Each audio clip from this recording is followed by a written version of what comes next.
Well, good morning. Great turnout. Appreciate everybody coming. So before we start my clock here, I'm gonna do a little commercial for Prison Mike. So I just sit on the board and I sit on the technical advisory committee and a number of other ad hoc committees within the Kaweah Subbasin. You guys gotta realize that there's a tremendous amount of effort that we put into this.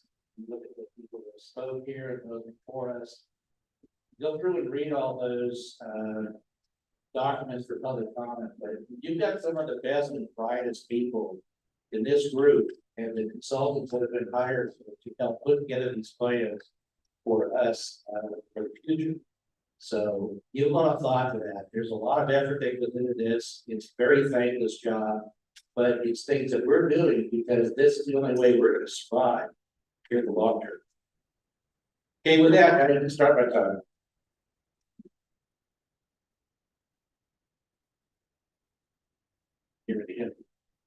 So how are we going to survive this in the long term?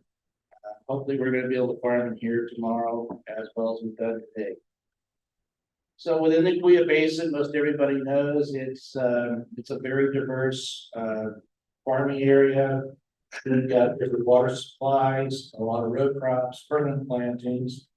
So my goal today is I'm not going to cover everything, but I hope there are going to be a few nuggets that you're going to be able to take home and say, these are things that I can do today to help me with my farming operation spot. Most of my background is in citrus, permanent crops, but I did a lot of work in subsurface drip on tomatoes, and corn in the Midwest, a lot of row crop evaluation.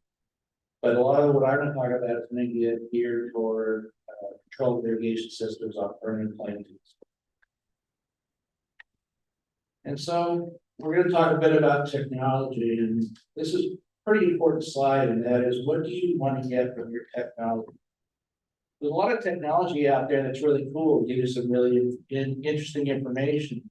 But for me, the question is, can I make a decision on the information I'm given? And a lot of times the answer is no, but it just chews up a lot of your time. So that's really the things you want to get to. What can I make a decision on as I move forward? When you're going out and evaluating some of the different technologies out there, they're going to give you their spiel on all the stuff they've done. You need to grill them. What is their background? It's an interview. You're interviewing that person to see if they have the expertise to help you move forward. So don't let them off the hook. Make sure that they know what they're doing and you're comfortable with the decisions that they're going to be given, or the ideas are going to be given to you, and some of the decisions you're going to be making. I'd say the last one that's really important, it has to work into your management practice. If you don't let it work into your management practice, you will not use it, and it's not going to do you anything. So you've got to make the decision that you're going to add that into what you're doing, your management of your farm and your personnel, so that you can utilize that information to its best ability.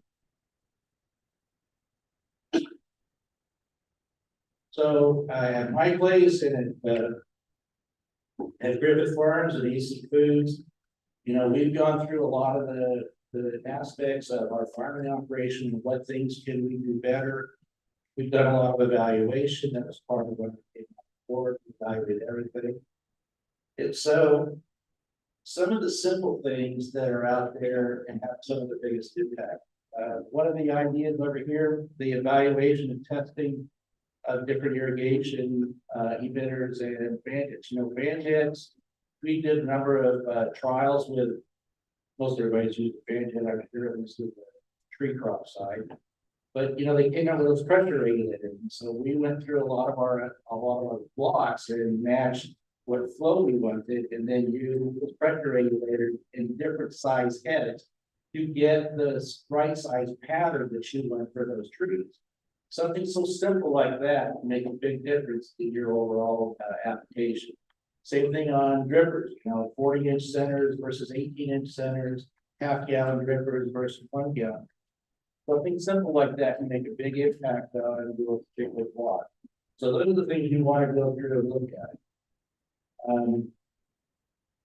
We do a lot of soil moisture monitoring. We'll do that here later on. But those are the sort of things that you really want to go through and take a look at. Let's pick the low hanging fruit first before we get into a lot of the complicated stuff. So I've done a lot of evaluations of different systems over the years. The systems you have today to choose from versus 30 years ago, huge difference. And most everybody has come to where their systems are pretty darn good across the board. Did used to always be better. A lot of them too, as you know, you can do most everything on your phone. I still prefer the PC. The phone's too small, but that's me. So let's start with some agronomy 101 stuff. So when you start looking at your ground, there's not a whole lot that you're going to do with your minerals as well as your organic material. The two things that you really have to concentrate on is what are you going to do for your air and your water. And your water is going to determine how much air you have in the soil. Why is air in the soil important? Anyone? Come on, guys. It's oxygen. Your roots need to have oxygen to survive. So if you completely flood your ground all the time, they become anaerobic. Your roots are not going to be as productive as they could be. They want an aerobic state. So those are the two things that you're going to really play around with. Changing that. So when you start looking at the particle size, understanding what you have out of your soil profile is really important. If you look at some of your heavy clays where you've got a lot of small particle sizes, they actually hold about the same amount of water as the sand. You're thinking, oh, it can't be. Well, it really is, but the sand will give up that water in a matter of hours, and those heavy Porterville adobe clay soils will give that up in 2 weeks. The volume is very close to being the same. So this is part of what you want to understand out there in your soil profile. Probably the most important slide when you're talking about irrigation and scheduling is understanding where field capacity is in the soil. Most growers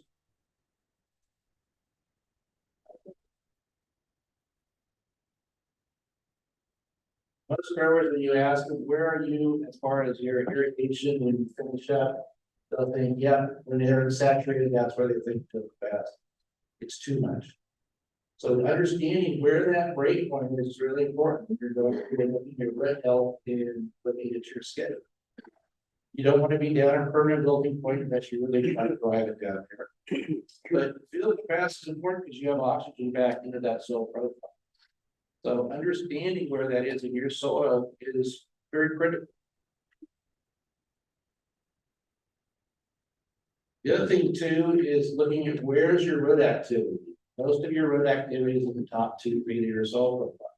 Why is it up in the top 2 feet? Oxygen.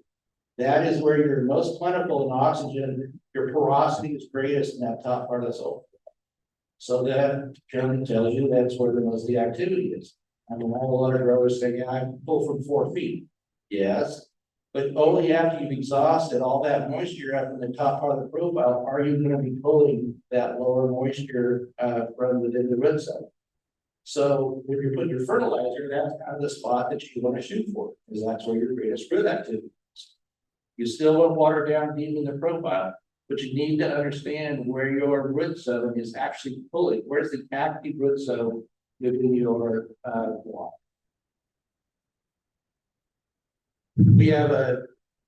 We've been blessed with a lot of low EC water that comes from our surface water, and even a lot of the wells. There are some areas where you have some brackish water, but for the most part, we have a relatively low EC water supply, both surface and groundwater. And that can cause some infiltration problems where the water doesn't go in the ground. Why is that? Well, it's that soil water interface. On enough calcium in there to open up that soil to get the water to move down. You've lost the porosity. So adding a little calcium into that water will help open up that profile so that you end up with a field capacity root zone, not a saturated zone. I know you guys have all thrown a hose out on your yard. The water sitting there and it puddles, and you go stick a shovel in there and the water will down. That's an infiltration. So you want to fix that so that you can get that water down in the profile so the roots can pick up all the nutrients and water it needs. When we start talking about soil moisture, Before we get into some of the graphs, we need to talk about some of the terms. You can see where we have our probe.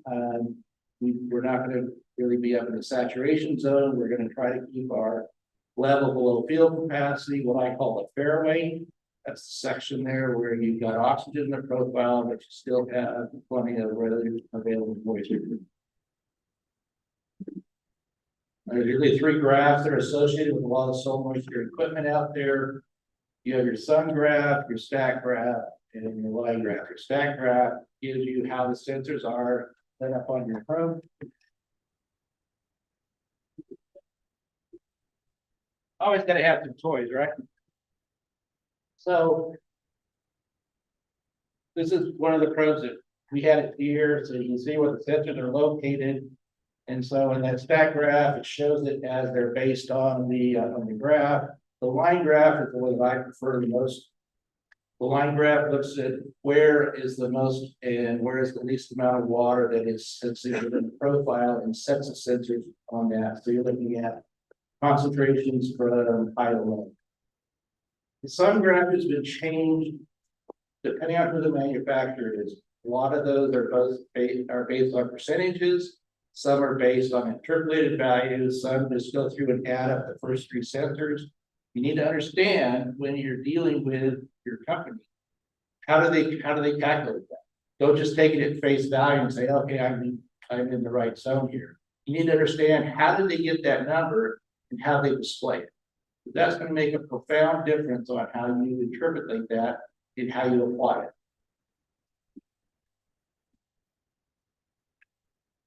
So here's a standard graph for those that are not completely familiar with the capacitance probes. When you apply water, the line goes up, pull water out, and you'll basically register that. Then you see the line go down. If it's a tension-based monitoring device, it's the exact opposite. So everything here you can see we're applying water. You see what we call stepping, where it comes down, that's being pulled out by the root system, and then you put another irrigation up. My goal specifically is not to flush water down through the profile. If you look at that purple line there, that's basically flat. That's 40 inches. I'm not moving any water down into 40 inches, but I have field capacity moisture at 40 inches. So for some capillary rise, I'm still going to get that, but I'm not moving any water down through that profile. That's my goal. And so when I'm going to put my fertilizer on, am I going to flush that down through the profile? No. It's going to stay right in that root zone. That's part of the efficiency that we're working on. You cannot do a good job with your fertility if you do not have your water right, because the two go hand in hand. Here's another graph.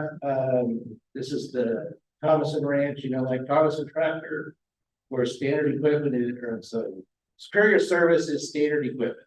You've heard their ad 100 times. Almond block up in Fireball. So you can see, if you look at from the green bar there, you can see most lines come down and flatten off, and then you have that purple line that starts to go, and then it starts stepping after the other ones have flattened off. What the other ones are telling you is that you've already pulled out all that readily available moisture out of the top part of the profile, and now it's moving into the lower depth of where it's picking up that water. You look at the little orange bars on the bottom, you can see the first 4 are pretty good size, and then it gets pretty small. That's telling you that that tree is not pulling up as much moisture as it did on the front end. So when you're trying to size those nuts, is that what you really want? I would say no. You want to make sure that you're pulling up as much as you can into that profile so that that tree is filling those nuts as quickly as possible. So we changed their practice, and you can see those orange bars down there. What was actually getting pulled out of that zone is pretty high. That's what you want to do. You want to maximize the water you're putting on to make sure that you're getting your best yield. Here's another one that's kind of interesting. We've had a lot of periods through here where it's been 110 degrees, and this is a citrus block, and you go by and everybody's putting tons of water on it, including me, and you're not seeing a whole lot of results out of that. So what the graph is telling you here, it was extremely hot. And then if you look at the black line, where it steps down, you can see that they're relatively short. And if you look at the purple line, you can see that they've come up and they're going down. So I'm moving water through 40 inches, which is not my goal. But I'm putting on water because the trees just look terrible. And so the temperature broke, got below 80 degrees in the morning. I think it was like 102, it wasn't 107 to 110. And now you look at that black line, look at how much more movement you're getting out of that. The tree is rehydrating. It had nothing to do with how much water it was. The temperature was too high for the tree to fully hydrate as it came out into the next morning. And so now that purple line is flat. Schedule hasn't changed, but the conditions of the weather changed to where the tree was actually fully hydrated. So be thinking about that. When we have the hot days that are coming up where it's going to be super hot, you're going to lay a coal to it. Tree's probably not going to be taking it up. So be real careful with that, because you can induce stress by putting too much water on it as not having it.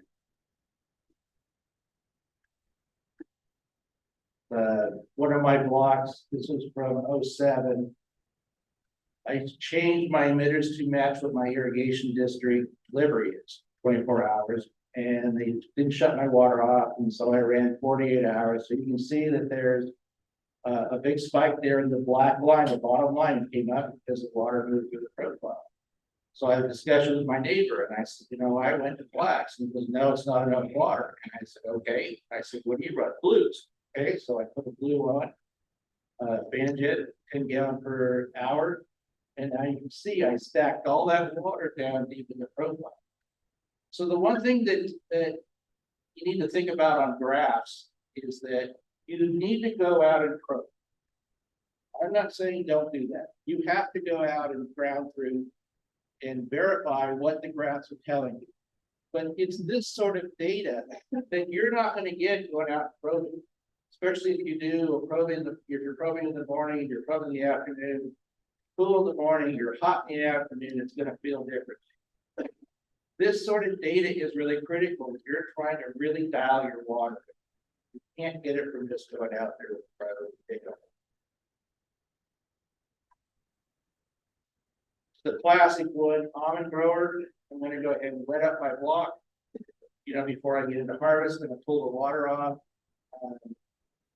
Same discussion. I'm pulling from 6 feet.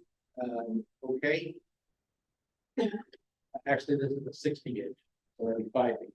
So if you look at the orange line there on the top, it's flat. And then the line right below it is the purple line, and that's flat as well. So that's 60 inches and 40 inches. For 2 years, there was zero activity on that line. Zero. The only thing that moved is when we flushed water down through it. And so you see all the other activity there. So he goes through and does 4 24-hour irrigations there. Now we've got water moving through the 60-inch line, and you've got the water moving through the 40-inch line. Did that do you any good? You just showed that you have no root activity on the other side. So at this particular point, he's spending $500 an acre foot of water. So those 4 irrigations, the 3 didn't really help.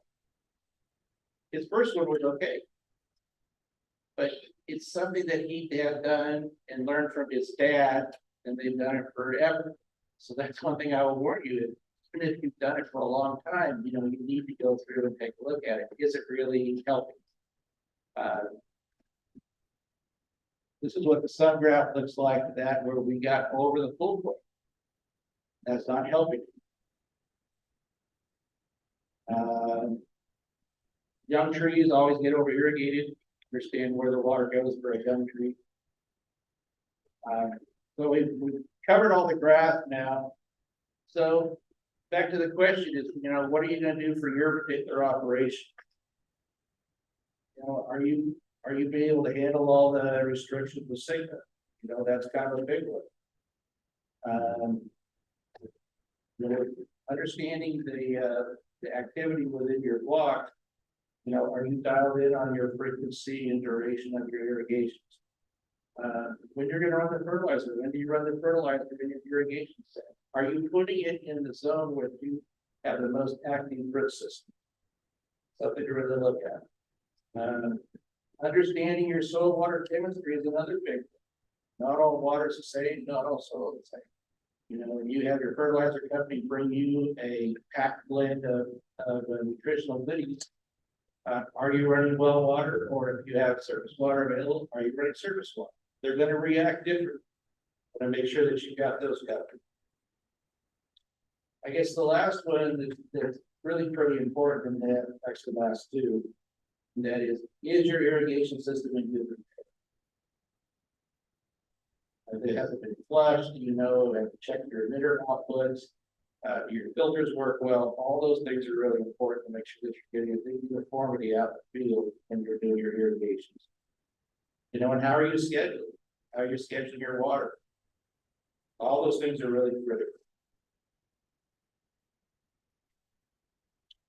So we kind of covered the soil root profile, some of the water chemistry, water placement, water scheduling. Something else to consider to help decrease the amount of release from the trees, and that is, you know, like a surround or something there. We use those in 14 and 15 when we had no district water. My stuff up in Stoneborough was just going to get cooked. So we got on a surround, you know, program, and you could see that it really helped. Doing that over a period of time did help trees survive through those really lean years. So that's something else you want to take a look at. So then the last of this, what other products, you know, should we look at?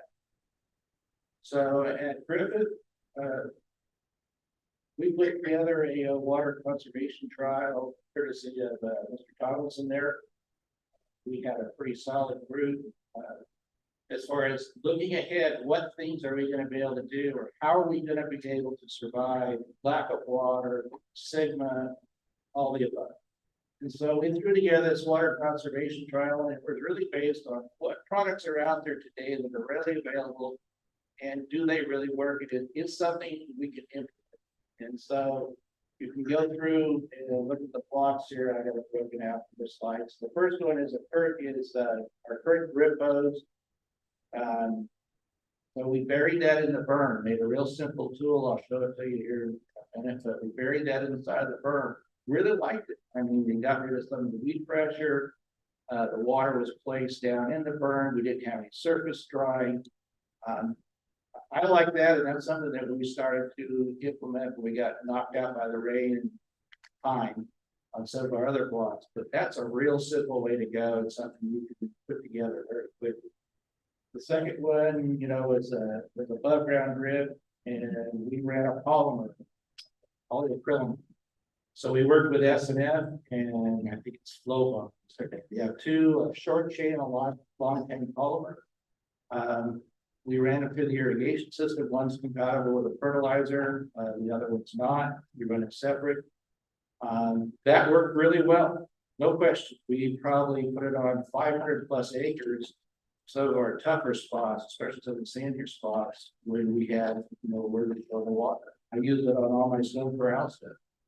I bet it saved me 25% of how much water I put out in using that product. I know Helena picked it up, and they're the ones that are applying it now. But that was something that was about $100 an acre is what it cost. But you know, no water or water at $1,720. I'll spend $100 an acre. We did the same thing with the buried and emulsified polymer. We did the weed mat. The weed mat was pretty successful too. We had so moisture growth in each one of the blocks. The weed mat, we did see a increase in soil moisture within the profile. We did it with mulch and without. I don't think the mulch made a whole lot of difference, but having that weed mat was pretty interesting. One thought was, okay, if we have a big rain, are we going to get water into that berm? Or are we going to have to be irrigated? Well, interestingly enough, looking at the soil probe, when we had some of the, you know, decent rain, that water actually migrated across into the berm because of the capillary action. So we didn't have to go in and irrigate in that berm underneath the wheat mat. The water migrated in by itself. Pretty interesting. Anyway, we had our control. So those sort of things, it was pretty interesting to see exactly how each one of them, responded. These are mandarins. We went through every fall and dug across the berm and looked at the root system, how much water did we have, and even out into the row. So was the water really migrating, what our probes were telling us? And for the most part, yes. We looked at what the root activity. This particular tractor here has a shank, and I used a piece of 1¼ inch sweeping mill rigid conduit, welded it to the back of the shank, made another piece on top. There's a little guide right there in front, so the drip hose is directed into the shank, puts it right in the side of the bed, followed up with a 3-point blade behind it to smooth it off, and we were done. So pretty darn simple. I will say though, gophers love anything buried that's plastic. It's like chewing gum. So if you have a bunch of gophers or you have a bunch of pocket gophers, make sure you rid those first before you give them the smorgasbord of chewing gum, because they will come into play. How am I doing on time? A little past, but Perfect. I'm good. So we'll talk a little bit about automation. There's a lot of companies out here that do have some really good automation stuff. We made that decision on say 18 to go down that path. Part of it was for labor, part of it was control our irrigation systems. A lot of interesting things that you can do with that. I would suggest you take a serious look at it. Automation to me has a couple of different breakdowns. With a lot of VFDs, variable frequency drives that are out there today. And you can control those. We used a Wisecon setup through Streamline. They were very helpful in getting us all put together. And so you'll have that at a lot of the pump stations there. You can talk to it. But automation is not just a lot of sophistication. A simple time clock to me is a pretty decent automation. And we have those deployed all over the place. It's very simple. You're talking about $50. They're darn near foolproof. You set it. Most of what we're doing, we're setting it to shut off, whether it's a pump or a well. It's real easy to go through and do, and that way he doesn't know. The irrigator doesn't have to go back and shut it off at the end of the day. So automation to me is anything that keeps you from having to head back out in the field to change something. And it can be everything that you do on your phone or on your computer, as well as just doing a simple time. It needs to work in your management system. I can't say that enough. If you don't have it working for your management group, then it's going to get better. And something like that is real simple. Flow meters, you're going to have a chance to tabulate everything that you're running on your blocks, especially if Land IQ sends the data to the water dashboard and you say, I don't really agree with that. You can't just go in and say, I think you're wrong. You're going to have some backup and say, why is it wrong? And plus, this will help you do a better job of understanding what is taking place in your operation.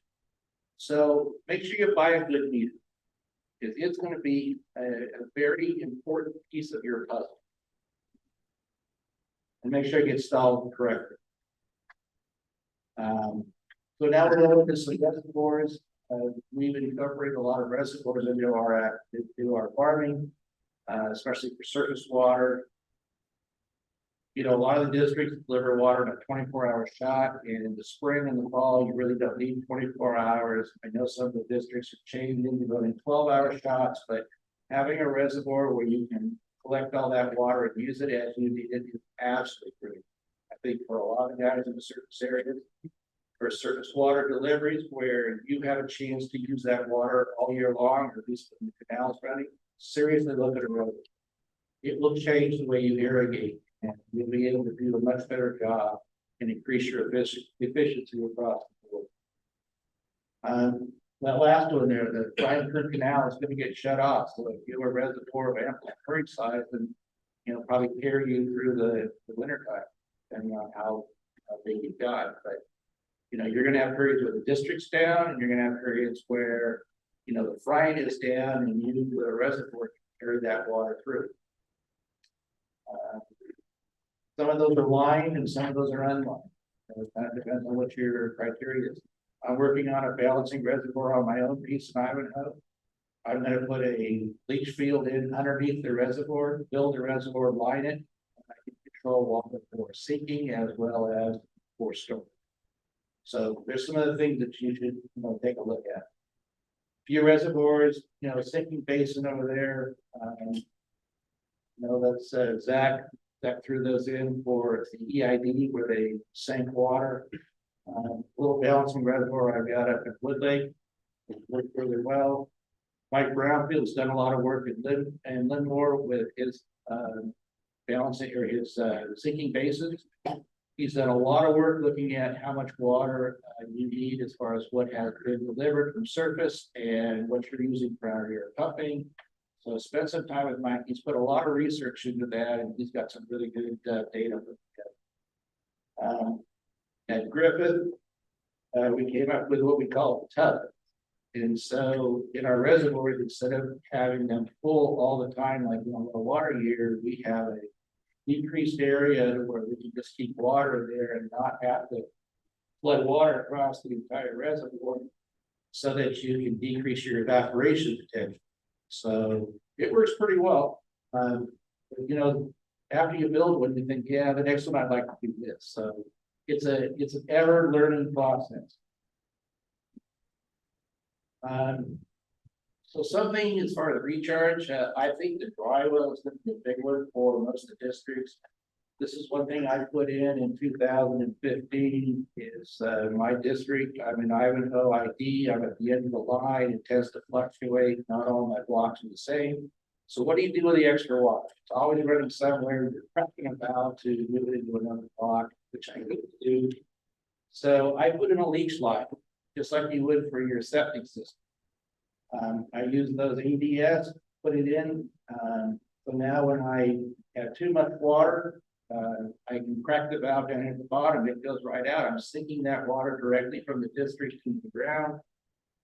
Balance what I need. It works really slick. I did not do that for signal. I did that for making sure that I had enough area to put my extra district. Today, I made that bigger and I made it longer. Then I could have had them leave the district valve on and I could have run water through there the entire time. 25 to 50 gallons a minute and let it sink. I can't do that today. Or it's going in and digging that up and redoing it, not a chance. Take your treat out. So all these things you have to look at what's the short term, what's my long term goal. But that is something that I would have changed knowing what I know today. But the concept works really well. So evaluate everything from your particular operation. Collection of good data is absolutely critical. Be consistent, employ good equipment, we covered that. You have a lot of good people over at your GSA staff. Engage them. There's a ton of good consultants that we have within our Kaweah Subbasin. So make sure that you avail yourself of their expertise if you have any questions. But I'd start with Mr. Hunter there. He's talked to a ton of growers and helping through. I think he can help direct you in the right area or right path. You have a bunch of vendors here that are dealing with all the same stuff that we've come through here. Make sure you avail yourself of their knowledge. And the last one, I would say go through it and look at some of the past research. Dave Goldhammer did a citrus drought study. The 90s, Dave. It's probably one of the best research papers, I think. I would go take a look at it. Go read some of his conclusions. Look how he's put it together and what his conclusions were.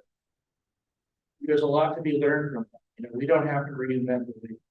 So go back and look at some of the research that our researchers, did put together. Some really good.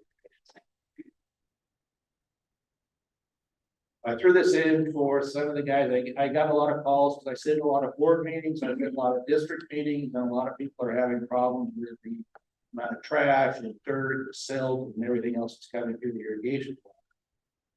So I had an old, my original was an agri-mall when I bought my place in Idaho. I got really tired of replacing those little coil motors because they didn't go fast enough, they blocked too much flow in the wands. So you have the wands and the gravity screens that keep the screen clean and moves all the trash out. So that top one there, I changed that about 12 years ago. And I actually machined a piece that uses goes right into a Bafner flange bearing.